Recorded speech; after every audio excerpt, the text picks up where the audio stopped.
Yeah, yeah. 111 the conjunction, yeah. Yeah. Uh. Y'all check it out. Yeah. We got a powerhouse right now. Yeah. Yeah. Yeah.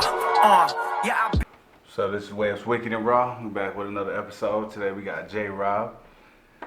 And J.Rob is an entrepreneur, rapper. Well, he just does everything. So I'm going to let him give y'all that brief description of what he does on his free time. So go ahead.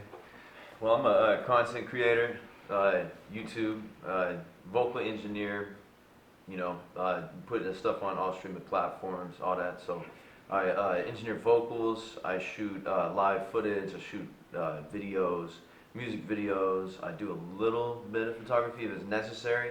If he can't be there, I'm gonna have to do the photos. But I do a lot of different things when it comes to that. I love networking. We like to travel. We like to do all that stuff. We start merchandise, we start brands, all that stuff. We have a lot of things going on right now. I can't even put it in words, really. There's just so much going on. All right. So with that being said, how many hours do you average a week just with work and like you just pushing your grind and getting to the next level? So this is my primary job now. It used to be like I used to work like 40 hours a week, 30 or 40 hours a week, like at my actual job, driving and stuff, like delivering pizza, 40 hours a week. And then I'd only be able to get like maybe 10 to 20 hours a week on music at that point in time, But now, if we include, I include even going to the bar and networking and talking to people as part of the job, you know what I'm saying? So some days I put 10 hours straight, just one day, 10 hours straight in just vocal mixing, mastering, recording, all of that stuff. I don't really even know how many hours. I'm gonna start keeping track, but pretty much weekly, I'd say it's about a full-time job, maybe even double that. You know what I'm saying? I usually, if I'm up doing something, that's usually what I'm doing. It's about 40 hours at least, 40 to 60 hours a week, I would say I put into this. Yeah. So for all you lazy motherfuckers out there that keep saying that it's not possible, that it's living proof right here. This man does it all, like dead ass serious. And so, like, what's like one of your favorite ones to do out of all your jobs that you do? Like, which one would you say grabs you by your soul and just like, I'm gonna do this a lot more, not a lot more, but you love more to do? So, I like doing. Oh, I forgot. I do interviews also and all that, and we do, podcasts and anti-interviews, stuff like that. But I really like doing that. I like talking to people. I like interviewing people. But I also like completion of like an entire project or mixtape or EP or album. Like that's usually some of the most gratifying work that I could do. I put all this time into the writing and all this other time, and it gets very stressful and annoying. But it's like it gives me something. It gives everybody else something to listen to. We go on a trip. We got hours of music. That's probably one of my favorite things, other than interviews. And that being said, I forgot to tell y'all, this is J.Rob, when I did the interview with Buddha. I said, off the top, and this is J.Rob. He does off the top. He does a lot for it. I put all that link and everything his stuff. We did like 10 of those together. Yeah. Like before I even started this. Yeah. Like we've been doing. I think you named it. So who named it? I think it was J Red. Yeah. Because he happened to just pop off and say off the top. You were right there when we named it. Yeah.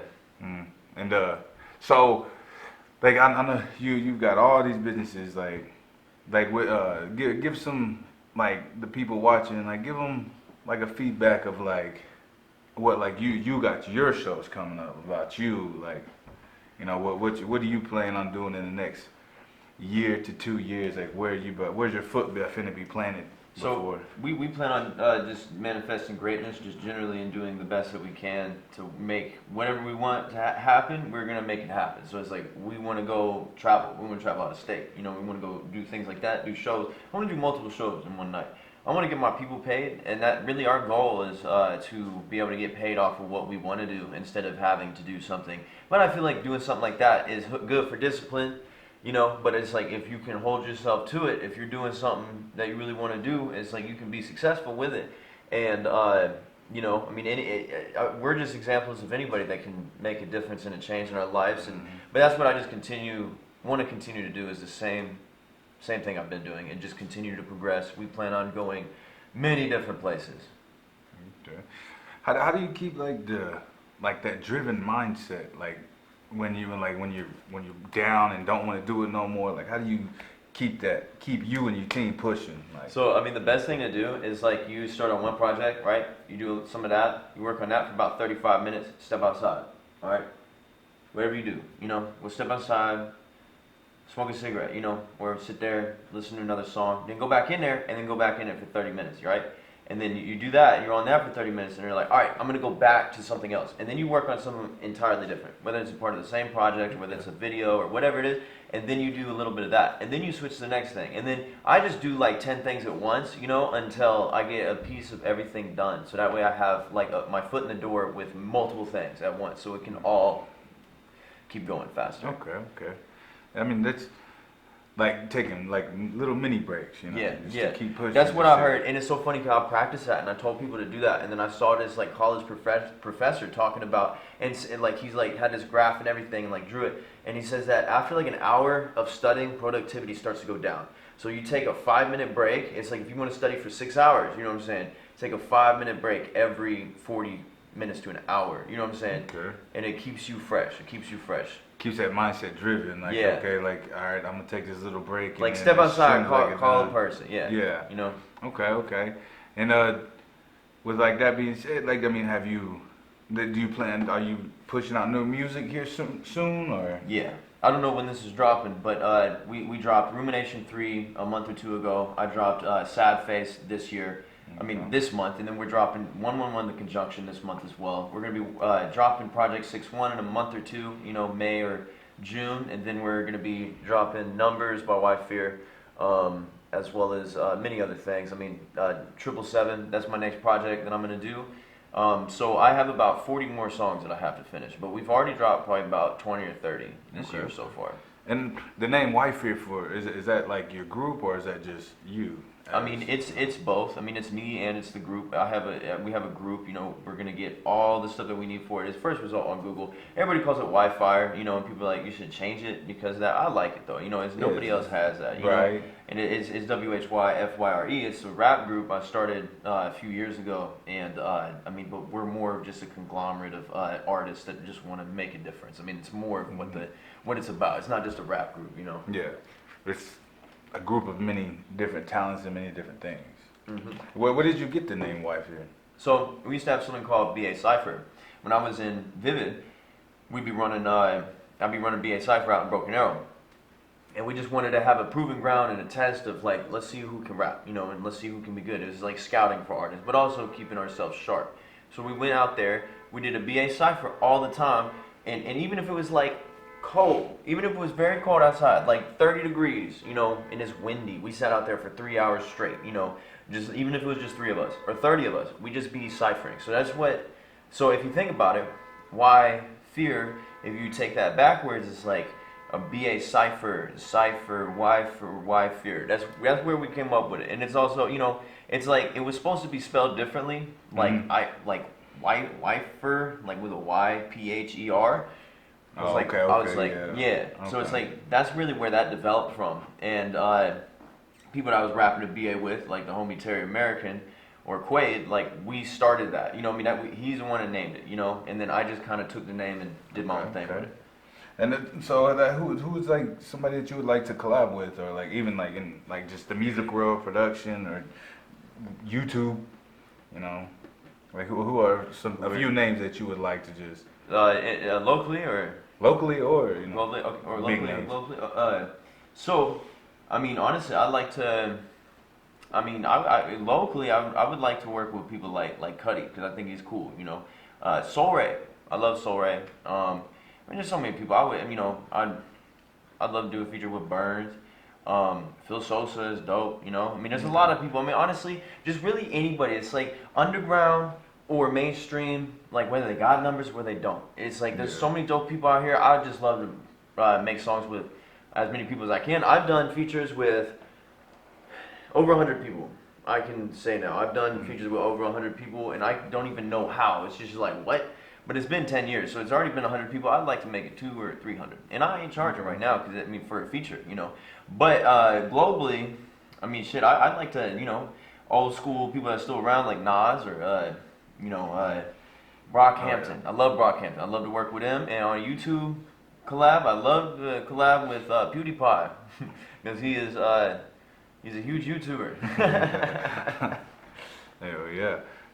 So, just like with all like your things, like do you have like family time? Like do you have, you know, time for your moms, your dads, your old lady? Like usually once a week, you know, even if it's just an hour or two, like, you know, going over there, giving them some company, and you know, I'm gonna take time to I'm gonna take a week to just spend it with my family because time passes very fast. Yeah, very shit, man. Too damn fast at that. Yeah. And so, when's your next show, and like, how do you get tickets to that show? So I'm opening for Lil Flip at the Shrine this Friday on the 16th, I think, of April. I don't know when this is dropping. When is this dropping? Probably tomorrow. Oh, Probably okay, do. cool. So yeah, on the 16th, I think that's the Friday is 16th. Lil Flip, I'm opening for him. I got the tickets. Got to hit me up. Only got like 5 left, but they're $20 a piece. And then I got Arcadia with the homie Blake. We're doing that at Rabbit Hole on Saturday on the 24th. And then we're doing a 420 show. I'm not exactly sure what the details are about that. We're doing a 420 show. And I also might have a second show to do at, I might have 2 shows on 424 also. But there's a lot more. I mean, I hope I get on World Culture Music Festival. That's the plan. We plan on going out of state. I think I have probably about like 3 or 4 or 5 other shows, but I can't remember right now. You know what I'm saying? Might have one with the Neighbors coming up. I have another one with Jake Bleezy coming up. Yeah, I got probably about 5. I can't even remember. So I was just like having your foot in the music industry and in the world. Like what are your like dislikes and likes about the music industry now? Like from what it went to, or from where it came from to where it's like been and where it's going. Like, so we're talking about overall music industry is definitely weaponized into a culture of like an agenda that's being pushed on people, and it's like you have to do certain things or talk about certain things to be popular. Now, you know, nowadays it's like 666 and like Satan and stuff used to be like super like taboo and crazy, but now it's the norm. You know what I'm saying? Mm-hmm. And it used to be like a counterculture thing, but now it's totally culture. It's so funny because now in the industry, being counterculture is being like a Christian. You know what I'm saying? Yeah. And so I feel like that's something that's a big part of the dynamic of what the industry is like. In the local industry, it's changed. There's a lot of support, a lot of love out here, and I love that. You know, it's amazing. We got great people out here, and it's great. It's great. I mean, but you know, there needs to be less infighting. It's the only problem. It needs to be less infighting. So, define your success. Like, do you feel successful? Like with everything you've done, like Success, I feel like is based upon what if we feel whole inside, if we feel good, if we have love for ourselves and one another. I feel like that is what defines my success, and I feel like I am successful as long as I stay true to my principles. That is what success is to me. So, do you have any shout outs? Do you have any fuck yous for people out there? Or like, do you just want to give something positive? Shout out to With All Due Respect podcast. They're really dope, and I think their saying is with all due respect. If you don't like us, then fuck you. But other than that, I love everybody that's supportive, and I love people that don't like me too. I love y'all just as much. I pray for my enemies just as I do for my family. Shout out to the homie Ye. Shout out to the homie Terry American. Shout out to the new super group we're creating, and everybody that supports and everybody that's on the interviews. Shout out to my mom and my dad, and shout out to Buddha behind the camera. Shout out to all the homies. And I got like 20, 30, 50 people I could, but y'all know if y'all the homies or not. Alright, real shit. Alright, this is Web's Wicked and Raw. I'm back with another one. J.Rob. I'm gonna put all his love and stuff in the description below. So go follow, listen to music, and hit the next show. Check it out. Right, boy, we out. We got a powerhouse right now. Yeah, I been hip hopping this. That's why your bitch watching this. Top of the town, yeah, we live in this metropolis. When I come around, you wish that you could.